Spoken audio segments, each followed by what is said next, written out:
계속 조이대가 판사들 옆에 따라다니면서 기록 들고 서기 빨리 이러고 있으면 우리는 그 사이에 법원조직법 개정안을 준비해가지고 대법관 숫자를 100명으로 늘려도 되고 1000명으로 늘려도 돼.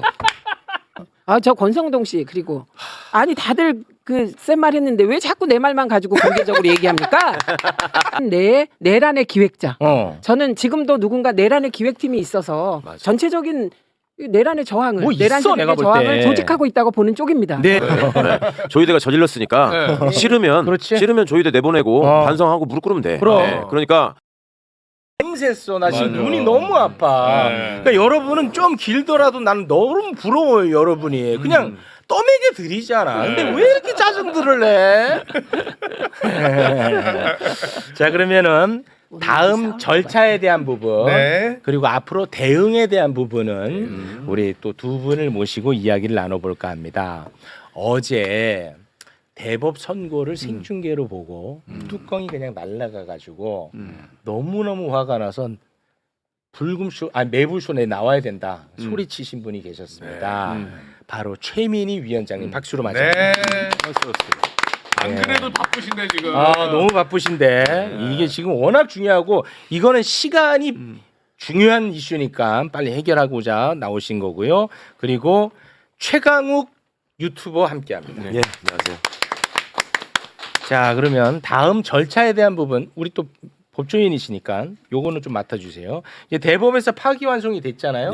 그리고 이제 오늘 왜 이렇게들 빨라? 서울 고법이 바로 수승 기록을 또 받았어. 그러니까요. 어떻게 이렇게 빠른지 몰라. 형사 7부 이재권 판사가 배당을 받았더라고요. 형사 7부. 자 앞으로 이 절차 어떻게 진행이 되는지가 중요합니다. 왜냐? 대선 전에 유죄가 확정될 것인가? 그리고 대선 후에 유죄가 확정될 것인가? 이 두 개 다 어마어마한 우리 사회에 큰 대혼란이 발생하기 때문에 이 얘기를 다루는 겁니다. 자, 지금 향후의 이제 절차 정리를 좀 한번 해주시죠. 지금 이제 이 진행하는 속도를 보면 항소심 판결로 무죄가 선고된 이후에 진행되는 속도를 보면 이건 조이대가 서류를 들고 뛰어다니는 것 같아요. 직접 가지고. 그러지 않는 이상 이게 이루어질 수 없는 일이 그간의 사람들과 절차를 통해서 진행되는 일이 지금 하나도 제대로 이루어지는 게 없고 오늘도 이제 굉장히 이례적인 일이었는데 이제 이렇게 되게 되면은 파기환송심을 맡은 재판부가 기일을 지정을 해야 됩니다. 기일 지정. 그러니까 첫 기일을 언제 할 것인가. 그 기일을 지정하게 되면 그 기일 지정이 송달이 돼야 되거든요. 그러니까 피고인 우리 다시 말해 피고인에게. 이재명 후보한테 이재명 후보한테 송달이 돼야 되는데 그거를 김건희나 윤석열이 하던 식으로 안 받으면 그러니까 안 받았잖아요. 그러니까 지금 이제 조이대가 이런 식으로 나오는 바에는 우리가 무슨 신사적으로 넥타이 메고 앉아서 뭐 절차들 할 필요가 없어요. 지금 이게 사법 쿠데타인데. 그러니까 일단은 안 받으면 돼요. 안 받으면. 송달을. 자, 안 받으면 거기서도 또 거기 대응을 할 거 아니에요. 조이대 만만치 않습니다. 아니 그러니까 이제 그러면은 한 2번 정도 더 송달을 해보고 안 되면 공시송달을 하겠다 이렇게 할 수 있거든요. 게시판에다가 붙인다. 그러면서 시간이 좀 가겠죠. 그러니까 저는 이제 결론적으로는 대선이 있기 전에 선거하는 건 사실상 불가능하다라는 말씀을 드리고자 하는 건데 이 전제는 조이대가 기록을 들고 계속 뛰어다니는 상황을 지금 얘기하는 겁니다. 그 전제로 설명하세요. 그러니까 송달 통지서를 들고 조이대가 와도 이재명 후보 집에 없다. 식구들도 없다. 이러면 방법이 없어요. 그냥 가야 돼요. 그거를 한 2번 정도 더 할 수 있고 그다음에 공시송달을 할 수 있는데 자, 그러면 그거 한 번 한다고 우리가 가정하겠습니다. 최소한으로 한 번으로 갑니다.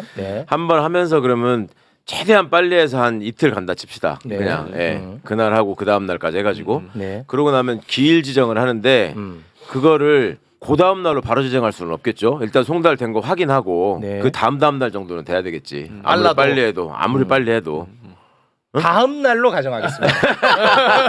아니 진짜 우스갯소리가 아니라 진짜 다음 날로 가정. 비상식으로 전제해야 돼. 다음 날로 하잖아요. 그러면 우리가 할 수 있는 방법은 이재권이하고 대학 동기이고 연수원 동기 변호사들이 많거든. 그 사람을 대리인으로 선임해. 예? 그러면 법원 내규상 재판장이 회피하게 돼 있어요. 그럼 재판을 못 해. 아, 그 관계가 있으면 네. 아, 그래요? 깊이 신청. 아니 이재권이 나도 잘 아는데 이제 친구들도 내가 잘 알아. 그러니까 깊이 고기를 신청하는 깊이 신청. 아니 기피지도 아니고 회피를 해야 된다니까 회피를 해야 판사가. 아, 그 자기하고 워낙 친한 의무사항이에요? 애가. 에? 의무사항이에요? 회피? 법적 의무사항은 아닌데 아. 계속 지금까지 회피해 왔어요. 아, 회피가 그러니까 안 할 수도 있는데. 그러면 안 하겠다고 계기면 그러면 그냥 재판한다고 칩시다. 그렇죠. 그냥 예. 재판한다고 칩시다. 그럼 최악의 상황으로 네. 뭐 법이고 뭐고. 음. 그러니까 안 한다고 치면 그러면 앉아가지고 이제 이재명 대표에 대한 재판을 한 번은 해야 될 거 아니야. 한 번을. 한 번을 할 수 최소. 있죠. 최소한 한 번은 해야 되잖아. 한 번은 하지. 근데 한 번 하는데 우리가 일단 여기 지금 기록을 검토가 이 대법원에서 제대로 했는지도 모르겠고 야, 안 했어요. 그다음에 이 파기환송심 절차가 그 상고심의 결정에 따라서 이렇게 이루어져야 되는 건지도 모르겠다라는 의문이 있잖아요. 대법원 이렇게 할 수가 없잖아. 그러니까요. 그러니까 그 부분에 대한 대응책이나 대책을 위해서 내가 헌법소원이나 여타의 방안도 생각하고 있으니 재판을 한 번 더 오늘은 못 한다. 본안으로 들어가려면 다음에 하자. 이렇게 주장할 수 있어요. 네. 근데 그게 안 된다. 나는 오늘로 끝내고 바로 내일 선고하겠다. 네. 그렇게 했다고 쳐. 어. 그러면 방법이 없는 거냐? 어. 그런 방법이 없는 거냐? 그게 노고라 되면 그날 민주당은 바로 탄핵소추를 발의해가지고 탄핵소추 절차로 들어가서 누구에 대한 탄핵 소추? 이심 재판장 이재권에 아, 대해서. 이재권. 예, 예. 그럼 사유는 아니 그 불공정한 재판 진행. 아, 불공정한 예, 재판 예. 진행이다. 이건 이재권에 지금 대한. 사유가 중요한 게 아니라 아, 그렇지. 헛짓을 못하게 하는 게 중요해요. 그럼 직무 정지되는 거죠. 그럼 직무 정지돼서 못해요. 이재권. 그러니까 애초에 회피 문제도 그렇고 오케이. 이 탄핵소추 발의 문제도 그렇고 재판장이 이상한 짓을 하면은 빼낼 수 있는 기회가 있다는 걸 말씀드리는 거예요. 아. 시간도 많이 갈 수 있고. 아, 얘네들도 그냥 막무가내로 하니까. 그래.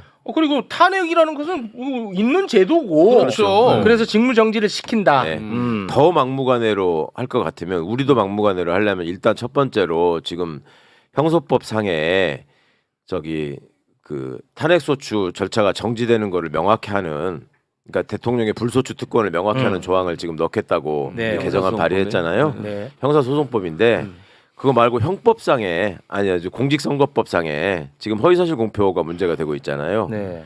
그 조항을 개정할 수도 있고 삭제할 수도 있어요. 법안을 발의해서 아, 그 소급 적용은 안 될 거 아니에요? 소급적은 돼요. 형법은. 형법은. 돼요? 그러니까 이거 그렇게 하는 게 피고인한테 이익일 때는 소급 적용이 돼요. 그러니까 예를 들어서 간통죄로 처벌받은 사람들 있었잖아요. 그게 나중에 헌재에서 위헌 결정 받고 폐지됐단 말이에요. 그분들 다 재심 청구해서 공소기각 받았습니다. 아, 그렇습니다. 그러니까 그렇게 원래 유리한 쪽으로 하게 돼 있어요. 그러니까 막 나가기로 하면 우리가 그 법에서 죄명 자체를 없애버릴 수도 있고 그 다음에 낙선자에 대해서는 적용하지 않는다라고 규정을 만들 수도 있고 아. 뭐 얼마든지 입법부의 권한이에요. 그러니까 아. 지금부터 그걸 준비해야 돼요, 민주당은. 아, 그러니까 상식적으로 절차대로 한다면 서울 고법이 6월 3일 전에 선고를 내리기는 어렵다. 고법이 선고 내리기도 어려워요. 아, 상식적으로 고법도 원래는. 그러니까 대법까지 가기 전까지도 예, 어렵다. 고법이. 예. 그러나 얘네들이 진짜 미친 짓 한번 하겠다고 네. 마음 먹으면 또한 제도로서 대응할 제지할 방법이 수가 있다라는 있다. 말씀을 해주신 겁니다. 여러 방법이 네. 있다. 예. 저는 그 대법의 파기환송심 나오기 전에 민주당 내에는 38명의 39인가 명의 소위 법률가 출신 의원들이 있었습니다. 그 중에 한 명을 제외하고 나머지가 전부 기각될 거다 100% 이렇게 얘기를 했습니다. 그리고 제가 쭉 지켜봤는데요. 뭐 그런 내용들은 뭐 토론을 풍부하게 할 수는 있지만 저는 이미 법률적인 사안을 넘어간 문제를 법률적으로 따지는 건 의미가 없다. 이게 제 생각입니다. 네. 그래서 제가 네. 어제 그 메시지를 드리게 된 거는 갑자기 더 이상 방송을 못 하겠다 그런 얘기를 하기에 아, 죄송합니다. 오늘 네. 그래서 그러지 마라. 그러면 안 된다. 네, 예, 죄송합니다. 우리가 더 할 일이 있다. 이 얘기를 하려고 했었어요. 그런데 우선은 인식을 완전히 바꿔야 된다. 이 상황은. 제가 계속 말씀드린 게 그러니까 내란 중이다 우리는. 그리고 네. 전투가 여기저기서 벌어지고 있는데 어디서 가장 격렬하게 벌어지냐. 방송 영역하고 지금 사법 영역에서 벌어지고 있다. 그래서 검찰이 난리치고 있고 문재인 네. 대통령 기소하면서 선거 개입하고 네. 그다음에 대법원의 조의대까지 저는 정확히 얘기하면 사법부가 국힘 정권 재창출의 한 요소가 돼서 움직인 거다.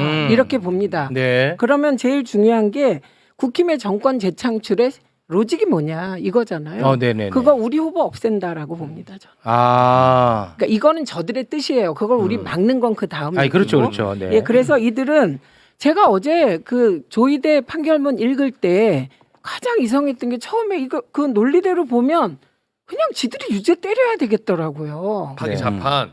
그래서 뭐 이거 어떡하지? 그건 처음으로 파기자판 하려나? 그래갖고 뭐 가슴이 덜컥 내려앉았는데 네네. 그냥 파기환송하더라고. 그래서 오늘 왜 파기자판을 안 했냐 그 이유를 모두에게 물어봤어요. 근데 몇 사람이 답변을 했는데 그 중에 한 로스쿨 교수가 당연하죠. 그걸 모르시겠냐. 5월 11일, 12일 지나서 이재명을 자르게 죽이겠다는 겁니다. 후보 등록 이후에. 예, 후보 등록 이후에 우리가 아무 대안이 없을 때 대응을 아예 못하게 하기 위함이다. 예를 들어서 지금 파기자판을 해버리면 우리가 좋아 후보 이재명 대표는 이제 출마 못해. 후보 바꾸죠. 다른 후보가 가. 그러면 이게 대안이 되니까 네. 그것까지도 아예 싹을 자르는 싹을 자르기 위함이다. 그래서 당연히 어저께 저희가 그 의총에서 의원들이 다 이제 법률가 출신들이 이제 이 로직을 얘기하는데 우리에게 주어진 시간은 37시간이다. 37일이다. 이렇게 37. 그러니까 의원님 지금 말씀하신 막 그거를 다 줄여서.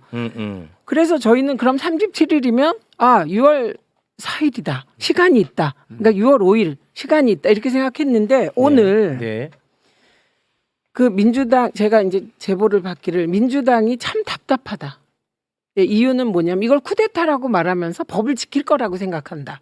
대법원이 이런 제안이 그 얘기를 했어요. 그래서 제가 무슨 말이냐 그랬더니 의원님 다 말씀하신 대로 예를 들면 즉일 선고까지 동원해서 저들이 막 난리를 쳐요. 그래갖고 이제 5월 한 15일까지 즉일 선고했다고 쳐요. 막 2심이.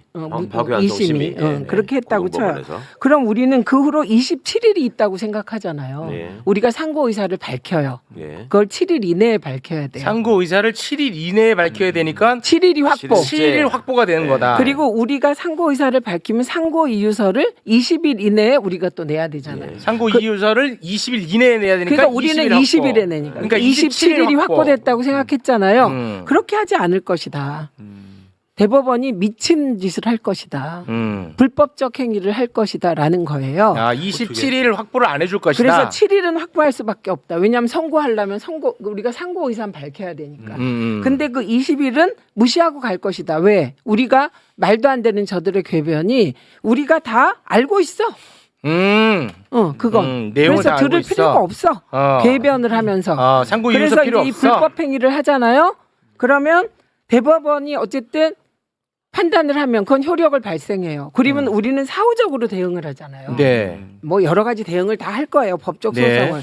그러면 우리가 그 법적 소송에 이기면 나중에 다시 대선을 치르는 결과가 오는. 그 나라가 그럼 절단 나죠. 엉망이잖아요. 절단 나죠 나라. 예, 그래서 저는 시각을 완전히 바꿔서 쿠데타라고 보면 무슨 짓이든 못할 게 없다. 저들은. 그래서 의원님이 지금 말씀하신 지금 의원님은 이렇게 보고 있다가 저들이 ABC에 무리한 행동을 하면 고법 판사부터 탄핵하자 지금 그 제안을 하시는 거잖아요. 맞습니다. 예, 그거 포함하여 예, 일단 후보 지키기 전략이 하나 있을 수 있고 그다음에 이후에 당선된다면 대통령 지키기 전략이 있잖아요. 그렇습니다. 근데 그 대통령 지키기 전략 다 짜놨어요. 당에서. 예, 지금 뭐 형사소송법 절차를 바꿔서 이제 대통령이 되면 지금 이제 문제가 소추의 의미를 그렇습니다. 기소만이다 재판 중단이다잖아요. 그걸 명확히 하는 법안까지 지금 다 발의해서 법사위에 지금 올라갔어요. 맞아. 오늘. 요거 이제 그 초등학생들도 보니까 좀 이해를 돕기 위해서 헌법 제 84조 잠깐 좀 올려주시겠습니까? 네. 초등학생들도 봅니다. 자, 대통령은 내란 또는 외환죄를 범한 경우를 제외하고는 재직 중 형사상의 소추를 받지 아니한다. 네, 이렇게 돼 있습니다. 이게 이제 그 소위 말하는 불소추 특권인데 소추라는 게 과연 무엇이냐? 어떻게 해석할 것이냐? 형사상의 소추를 어떻게 해석할 것이냐? 기소만 소추라고 볼 것이냐? 아니면 재판도 소추라고 볼 것이냐? 요 해석에 이제 논란이 있는데 요거를 이제 어떻게 한다는 거죠, 최강욱 의원님? 이거는 소추라는 말을 거기다가 쓰고 있다는 게 중요하다고 말씀을 드렸죠. 대통령은 기소되지 않는다라고 쓴 게 아니라 소추의 대상이 안 되는 거죠. 그 부분에 대해서 그 대한민국 법무부의 한동훈 법무부의 해석이 있었더라고. 한동훈 한동훈의 법무부에 법무부가. 네, 한동훈 법무부의 해석이 헌법재판소에서 관련 사건이 있었는데 거기에 대해서 이렇게 의견서를 내는 과정에서 대통령의 불소추 특권에는 그 소송 수행까지 포함되는 것입니다. 라고 한 게 있어요. 그래서 제가 그 문건을 좀 들고 왔으면 좋겠는데 하여튼 그걸 제가 분명히 확인을 했고요. 그럴 정도로. 근데 그뿐만 아니라 뭐 저도 지금 몇 개 봤는데 누가 이런 헌법 소원을 냈어. 나도 기소하게 해줘. 이런 헌법 소원을 낸 거야. 나도 기소하게. 왜? 검사 말고 왜 나도 검사만 하게 해? 나도 좀 기소 좀 할 수 있게끔 해줘. 이렇게 헌법 소원을 낸 거야. 일반 사람이. 근데 거기에 대한 해석이 나왔는데 뭐라고 나왔냐? 너까지 기소하게는 할 수 없다. 왜냐하면 이 소추라는 것은 기소하는 것뿐만 아니라, 그러니까 소를 제기하는 것뿐만 아니라 소를 유지하는 수행하는 거, 재판을 수행하는 것까지도 이게 소추에 해당하는 거니까 너는 좀 빠져라. 이렇게 이제 결론을 냈더만요. 그렇죠. 근데 이제 문제는 그런 거를 따르지 않을 거 아니야, 얘네들은. 그러니까 법을 다 안 지킨다고 따지기 시작하면은 뭐 할 수 있는 거는 이제 빨리 저기 낫이랑 저 쇠스랑 이런 거를 준비하는 수밖에 없는데 어쨌든 이 제도의 틀 안에서 쟤들이 꼼수를 쓰는 만큼 우리도 제도를 빙자해서 꼼수를 쓰기로 하자면 예를 들어 5월 15일 날까지 고등법원이 파기환송심을 절대로 선고하지 못하게 할 수 있는 방법은 아주 쉬워요. 이재명 대표가 안 나가는 거야 법정에. 변호사도 안 가고 피고인 없이 할 수는 없거든 재판을. 그래도 돼요. 그러니까 막 하자면 그렇게 해도 되는데 어떻든 그래도 제도의 틀을 지키는 선에서 하는 거자라고 하자면 네네네. 이렇게 이제 갔을 때 지금 최민희 위원장님 말씀해 주신 것처럼 여러 가지 편법을 동원해 가지고 기존의 관행이든 절차든 법이든 다 무시하고 조이대 마음대로 막 간다. 그렇게 했을 때 마지막 수단은 또 뭐가 있냐면 네. 이게 이제 결국은 이제 그 소추 문제는 네. 불소추 특권이 있냐 없냐의 문제는 헌법재판소가 판단을 해야 될 거 아니에요. 그건 또 헌재가 판단합니까? 그렇죠. 헌법 사항이니까. 네네. 근데 그것도 대법원이 우리도 할 수 있다고 우길 수 있는 여지도 있어요. 와. 어차피 법 안 지킬 거면. 그러면 그 다음에는 그냥 속수무책으로 당해야 되냐? 그건 아니에요. 그러니까 대법관에 대한 탄핵 준비나 이런 것도 미리 다 해놔야 되지만 네. 헌법재판소법 개정 준비를 또 하고 있어야 돼. 개정안을. 그러니까 헌법재판소법 68조에 보면 네. 헌법 소원을 규정해 놨는데 네. 헌법 소원의 대상에서 재판은 빠져 있어요. 재판. 그러니까 공권력의 행사로 내 기본권이 침해됐다고 생각하는 국민은 헌법 소원을 제기할 수 있는데 거기에 재판을 제외하고는 이게 들어가 있어. 그러니까 그거만 걷어내면 그거 걷어내면 헌법 소원을 할 수 있어요. 이게 오늘 아침에 이석연 처장이 처장이 발언을 하면서 그래요? 이렇게 얘기했어요. 어렵다. 조희대 대법관의 어제 이 말도 안 되는 판결은 헌재와 대법원의 이 알력간 경쟁 때문에 나온 것이다. 이렇게 얘기를 하더라고요. 그런 면도 있죠. 그게 여기서 왜 재판이 빠졌는가. 그게 헌재가 나중에 생기잖아요. 대법원보다. 그러니까 그때 대법원이 힘이 더 셌어요. 사실은 그렇죠. 초기에. 그래서 저희가 이런 부분은 이후 있잖아요. 이후는 다 준비하고 있어요. 그런데 1단계 후보 지키기 전략에서 어디까지 갈 것인가를 정하는데 가장 중요한 건 사실은 단일 대우가 되는 거잖아요. 근데 이제 제가 좀 아까 말씀드렸듯이 대법원 처음에 조희대가 갑자기 막 이렇게 자기가 개입해서 전원 합의체를 보냈을 때 제가 조희대 때문에 죽은 사람이거든요. 제 재판을 2개월 대법 선고를 2개월 만인가 해버렸어요.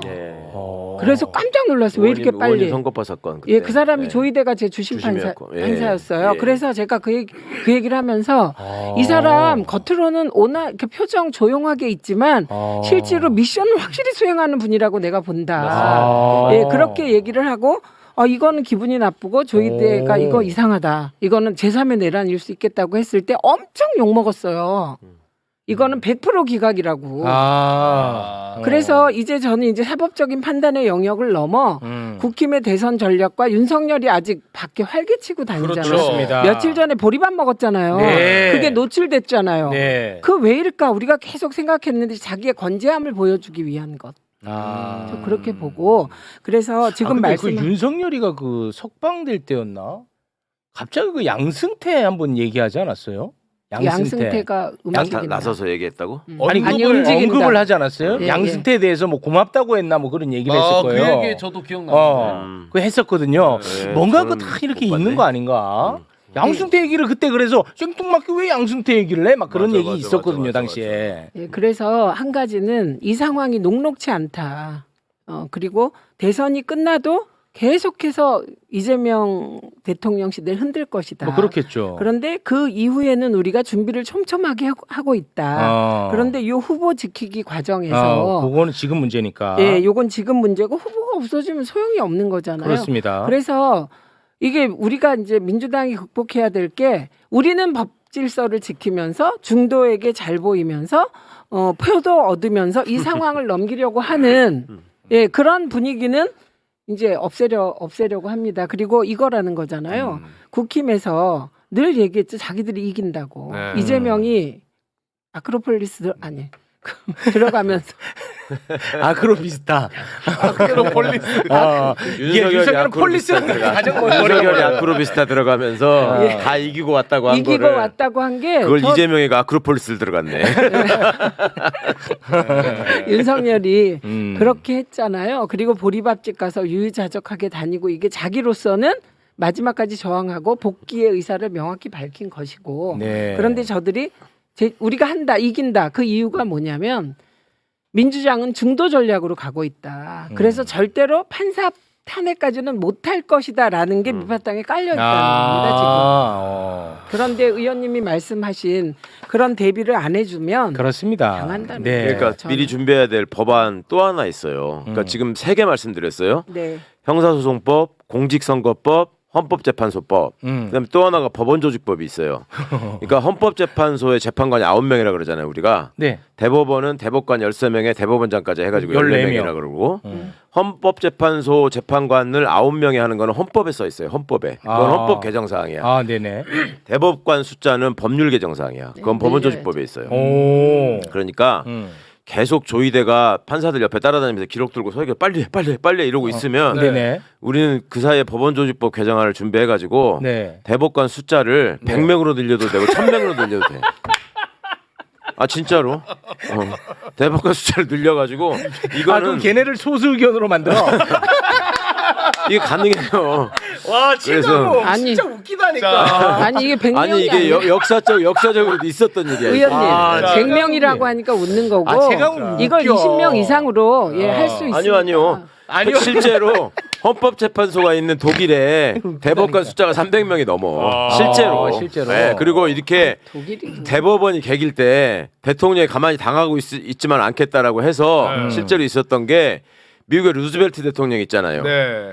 루즈벨트 대통령이 네. 제일 존경받는 대통령이잖아. 대통령 4번을 했다 그러고. 그 사람이 뉴딜 정책으로 유명하잖아요. 네네. 그 뉴딜 정책이라는 게 공황으로 망가진 미국 경제를 살리기 위해서 한 네, 정책이잖아요. 그렇습니다. 그거를 관련해서 법안을 대통령이 계속 내는데 그거를 사회주의 법안이라고 연방 대법원이 미국은 대법원이 헌재 기능을 하거든요. 네. 연방 대법원이 다 위헌 판결을 해서 계속 18번인가를 연속적으로 했어. 그러니까 빡칠 거 아니야 대통령이. 그렇죠. 그러니까 루즈벨트 대통령이 어떻게 했냐면 야 너네 지금 9명이 하는데 내 30명으로 늘릴 거야. 그래갖고 내가 21명 내가 꽂을 거야. 대법관들. 대법관을. 그래가지고. 실제로 그렇게 했다니까. 아, 그렇게 했어요. 실제로 그렇게 했다니까. 그러니까 그러니까 그렇게 발표를 했어. 그러니까 연방 대법원장이야 대법관이 잠깐만 참아달라. 우리 다시 한번 생각해 보겠다. 그 다음부터 위헌 판결이 싹 없어졌어.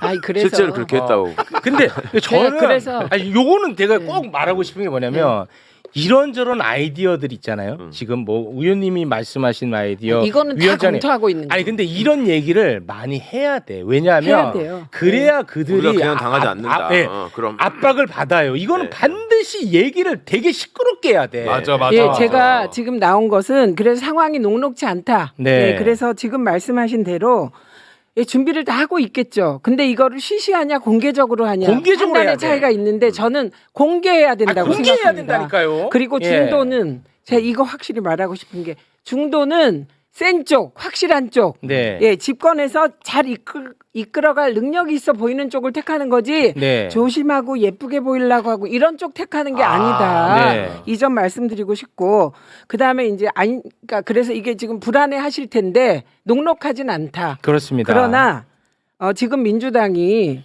그 옛날 같지 않아서 저희가 예를 들면 지난번에 그 헌재 선고 앞두고 약간의 위기가 있었고 나중에 문영배 재판관이 정말 힘들었다 이렇게 얘기를 했거든요. 맞습니다. 네, 그래서 그 위기 상황이 되니까 민주당이 일사불란하게 막 움직였잖아요. 네. 그래서 지금도 안심을 시켜드릴 수 있는 한 부분은 네. 뭐든지 다 한다. 후보를 지키기 위해서. 그런 얘기가 계속 나가줘야 돼. 뭐든지 다 한다. 그래야 그리고- 걔네들도 움찔움찔합니다. 아니 그리고 자기들은 마음대로 하고 세상에 그렇습니다. 이게 말이 됩니까? 말이 안 맞아요. 되죠. 과반 이상의 국민들이 이런 온갖 탄압 속에서 지지하는 후보를 대법원이 나서서 말이 대선 됩니까? 개입해서 이런 어려움에 빠뜨리고 죽이겠다고 하는 이게 말이 되냐고요. 말이 안 되죠. 그러면서 민주당이 합법적으로 국회의 권한을 다 활용해서 합법적으로 문제를 해결하려고 그러면 비난을 하잖아요. 그런데 그 비난에 움찔하지 않을 거다. 아, 좋다. 나 이거 그렇지. 원했어. 이거를 확실하게 진짜. 메시지 전달해야 이게 돼. 좀 저는 반응이 있을 수밖에 없다고 느끼는 게 네. 민주당이 똘똘 뭉쳐 대비하는 게 물론 가장 중요하죠. 우리가 뽑아준 사람들이고 실제 무기를 갖고 있는 국회의원들이니까. 네. 근데 그보다 더 중요한 거는 우리 시민들이 흔들리지 않는 거예요. 그렇습니다. 이거는 대법원이 누가 봐도 이상한 짓 한 거야. 그렇습니다. 너네들 하는 데까지 할 수 있다고 생각하겠지만 국민들이 용서하지 않아. 이 그렇습니다. 의지를 단단히 하는 게 되게 중요하고. 네. 제가 어제 돌아가서 하도 열받아가지고 이제 페이스북에다가 생각나는 대로 너네 그렇게 막 나가면 우리도 할 수 있어라 하면서 막 뭘 적은 게 있어요. 그거. 저 캡처해놨어요. 근데 그게 어. 조선일보 기사가 됐더라고. 그래요? 오다가 누가 보내줬는데 어. 그러니까 쟤들이 그거를 낸 이유는 그럴 거 아니에요. 또 이 악질 같은 놈이 나타나가지고 이제 보복을 다짐하고 있다. 그런 취지로 했을 텐데 쟤들도 신경이 쓰인다는 거예요. 그게 네. 내가 그동안에 페이스북에 쓴 거 제 백수된 뒤로 한 번도 안 썼어요. 조선일보가 나 일면하고 사설에다가 그렇게 열심히 쓰던 애들이 백수되거나 저를 무시하다가 이번에 다시 나를 살펴주더라고요. 그래서 제가 이제 마지막으로 요 얘기 드리면 되는데 네. 저 정말 죄송한데 문재인 정부에서 일하셔서 문재인 정부가 정권 재창출에 실패한 이유는 권력이 주어졌을 때 그거를 명확하게 적소적소해서 권력을 안 썼기 때문이에요. 예, 근데 이번 22대 국회 민주당은 저희가 할 수 있는 모든 권력, 네. 국회 권력을 활용해서 네. 후보 지켜낼 겁니다. 아. 네. 자, 이거 이재명 후보는 뭐 민주당 후보가 아니에요. 예, 국민 후보예요. 아니 지금 내란 사태입니다. 자, 그렇죠. 보시죠. 네. 나는 그게 솔직히 조금 불편한데 의원님 죄송한데 뭐냐면 지금 내란 사태야. 나보고 자꾸 너 왜 민주당 편드냐 이러는데 자 내란 사태예요. 내란을 지금 진압할 수 있는 정치 세력이 누가 또 있으면 난 그 사람도 응원할 겁니다. 근데 지금 현재 민주당 말고 있어요? 없어요. 있으면 알려줘. 그럼 나는 거기도 응원할 테니까. 없어. 없잖아. 진짜 없어요. 예. 아, 내란을 진압할 수 있는 정치 세력이 없어요. 최욱 씨는요 민주당 네. 별로 안 좋아했어요. 아니 그런 건 아니야. 그러니까 좋고 안 좋고가 없다 이거야. 나는 뭐 민주당 당원도 아니고 나는 지지자도 네. 아니고 나는 그런 게 아니라는 거야. 네. 진짜 웃겼던 게 혼자서 그냥 마용주는 자기들 편인데 왜 임명을 안 했던 거야? 나는 그게 혼자서 그렇게 웃기더라고. 마흔 형이랑 세트 돼가지고 그냥 해가지고 세트로 묶여가지고 맞지라고. 임명을 안 했거든. 맞아. 근데 자기 편이야 마용주는. 그러니까. 예. 저 권성동 씨 그리고 아니 다들 그 센 말 했는데 왜 자꾸 내 말만 가지고 공개적으로 얘기합니까? 제가 사법 쿠데타라고 얘기했다고 저는 사법 쿠데타라고 봅니다. 네. 저도 그렇게 봅니다. 예, 그렇게 봅니다. 네. 근데 왜 꼭 최민희가 그렇게 말했다 그래가지고 정청래 의원은 친하죠. 그래서 말하네. 왜 왜 나만 가지고 그럽니까 정말? 그건 저 개인적으로 보시고. 아니, 제가 복수해 드릴게요. 저는 예. 권성동이 심혜열을 닮았다고 봅니다. 난 그렇게 봐요. 여러 사람이 그렇게 얘기하는데 보니까 맞더만. 너무 그러니까 고맙습니다. 이게 지금 중요한 게요. 6월 3일 날까지 우리 이재명 대표 신상에 문제가 있느냐 없느냐 이게 우리가 이제 일차적인 문제라서 그렇습니다. 후보 지키기를 말씀하신 거잖아요. 맞습니다. 최민희 선배님이. 예. 근데 이제 장담하건대 6월 3일까지는 지킬 수 있습니다. 분명히. 6월 분명히 지킬 3일까지. 수 있고요. 6월 3일만 넘어가게 되면 이거는 명백히 주권자의 시간이고 대통령의 시간이고 국회의 시간입니다. 그때 가서 우리가 1차적으로 대통령 취임하면서 바로 해야 될 일은 헌법재판관 2명을 새롭게 지명하는 거예요. 예, 저 이완규, 함상훈 이것들 지금도 여기 올라와 있거든. 와. 그러니까 얼른 이렇게 지우고 발표자들. 네, 거기다 이름 2명을 이제 쓰면 되는 거예요. 그러면은 최소한 헌재가 나서 가지고 무슨 이상한 짓을 할 때 브레이크를 걸 수 있는 가능성은 충분히 생기는 거예요. 우리가 절대 다수를 확보하지는 못하지만 일단 외견상으로. 네. 근데 제가 어제 그 판결 선고를 들으면서 제가 그동안에 기가 막히고 어이없는 판결을 많이 봤지만 저도 많이 당했지만 이재명 대표에 대해서 한 게 왜 그렇게 내가 열이 받았을까? 아니 진짜 내가 진짜 열받더라고. 네. 근데 그 생각이 들었어요. 이게 알량한 법률가랍시고 그래도 이게 넘지 못할 선이 있습니다. 네. 라고 계속 말씀을 드렸었고 네, 맞습니다. 제가 또 아무리 그래도 이거는 이렇게 됩니다. 이건 맞습니다. 팔대빵 됩니다. 맞아요. 이것들은 한국에 살아야 됩니다. 막 이랬잖아요. 맞아요. 근데 한국에 살기를 거부하는 놈이 나타난 거예요. 지금 내가 아. 보기에는. 얘는 한국에 안 살아도 돼.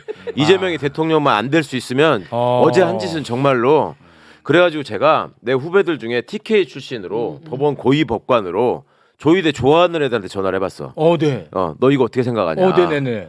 이 새끼야, 너 이렇게 해가지고 사법부가 앞으로 연명할 수 있겠냐? 그러니까 걔들조차도 뭐라 그러냐면, 네.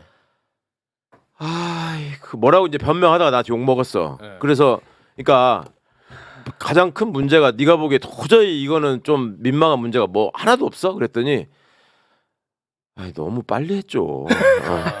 절차적 문제는 그 전에 하던 대로 하고, 그럼 편들기 어려워. 그 전에 하던 대로 하고 나중에.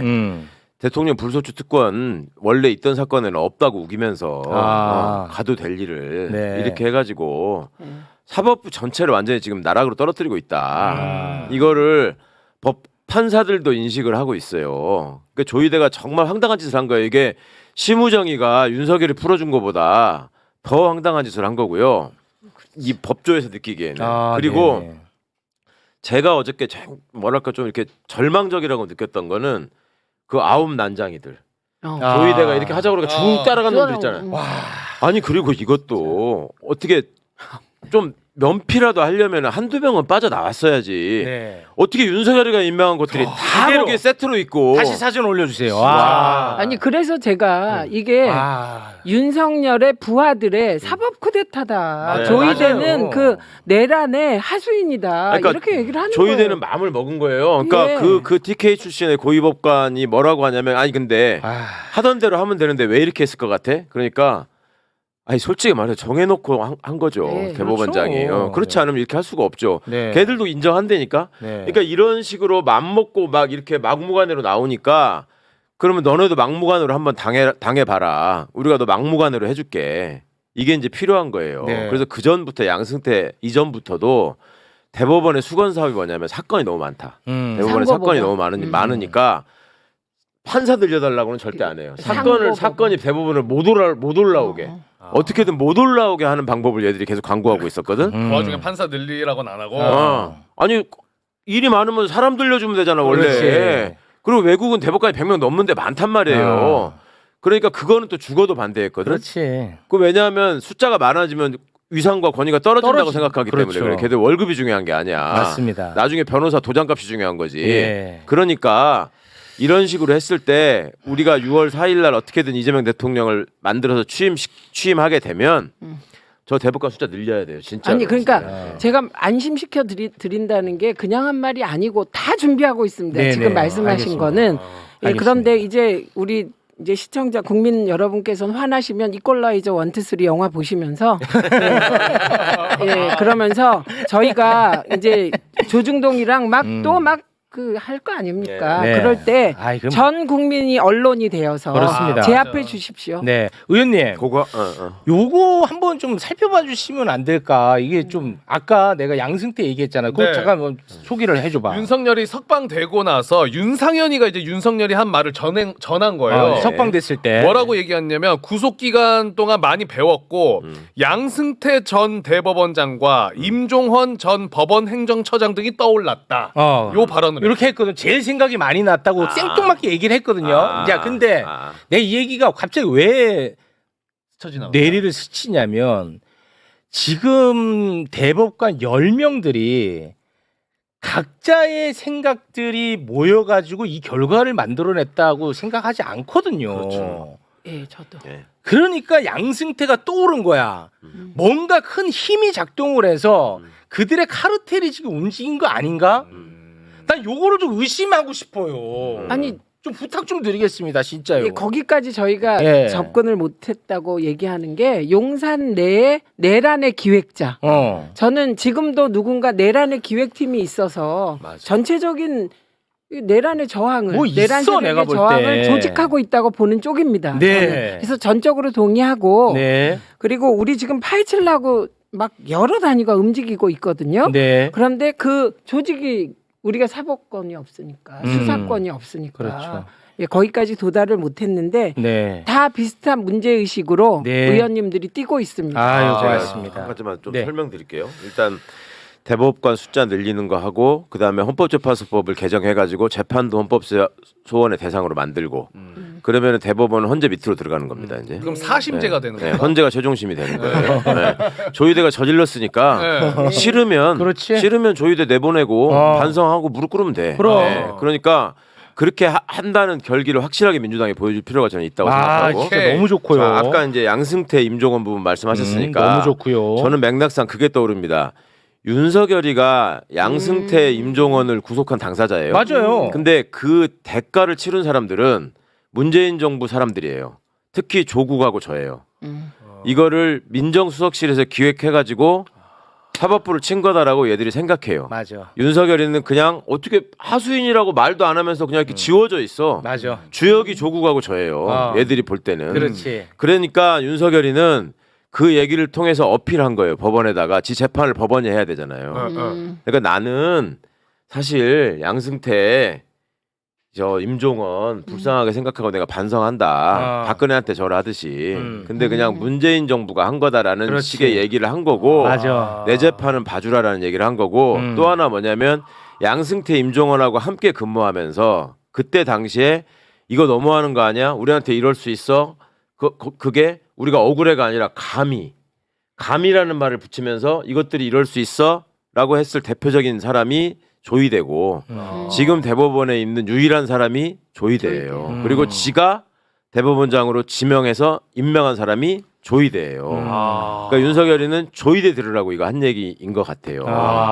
전적으로. 아니 그래서 이거는 근데 많이 알려야 돼요.